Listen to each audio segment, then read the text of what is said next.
Hello, welcome to Destination Dubai 2020, MEED's conference looking at the outlook for the Dubai real estate sector in the coming years. My name is Richard Thompson, I am the editorial director of MEED. In the first half of 2014 we saw some of the strongest real estate price growth in Dubai since 2009.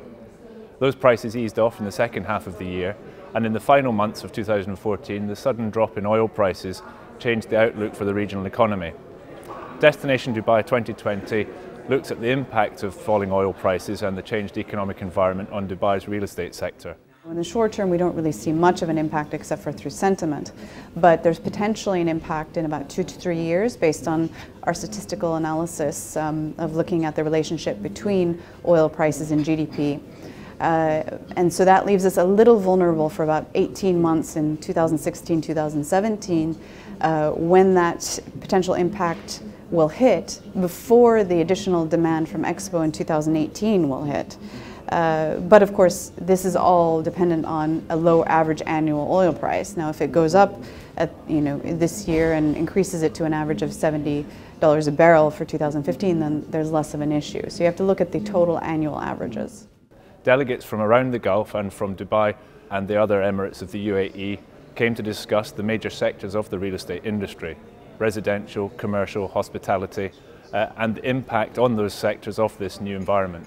In Dubai, I think the opportunities are really across the board in each of the sectors. While the market is not booming in the way that it was, say, in the residential sector up for the 2 years up until the middle of last year, it's still a very active marketplace, and developers will be bringing on new projects, and there'll still be an active buyer side market. The same goes for hospitality. It's not quite as hot as it was, but still a good market, and we'll see new hotels coming through and trading well when they open. The major issues under discussion have included the strengthening of the US dollar and the impact that has on the tourism industry in Dubai.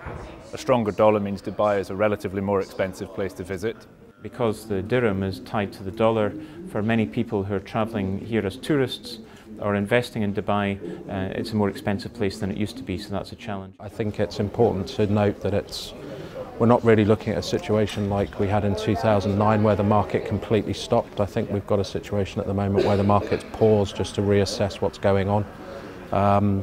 Compared with the experience of, say, 2013 and early 2014, that's probably a good thing. There were signs there that the market was overheating and there was a danger of some sort of bubble experience developing again.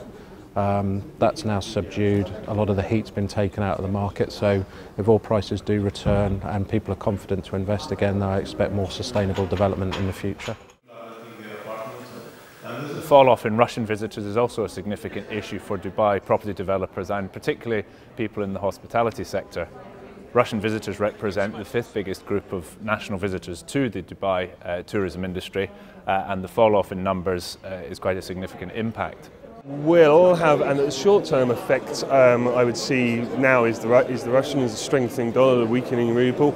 But intrinsically, Dubai is now becoming a global hub. So where one part of the world may not be growing, may be struggling, other parts of the world will still have growth in that capacity. And I think that's the attractiveness of Dubai. They'll find another way back, in the same way that investment was intrinsically people speculating previously. They're seeing a new type of investment coming through for projects. Dubai reinvents itself. Softening prices in the residential sector and a bullish outlook for the retail market mean that there are opportunities and challenges ahead for Dubai's real estate industry. And all of these issues were discussed at length at Destination Dubai 2020.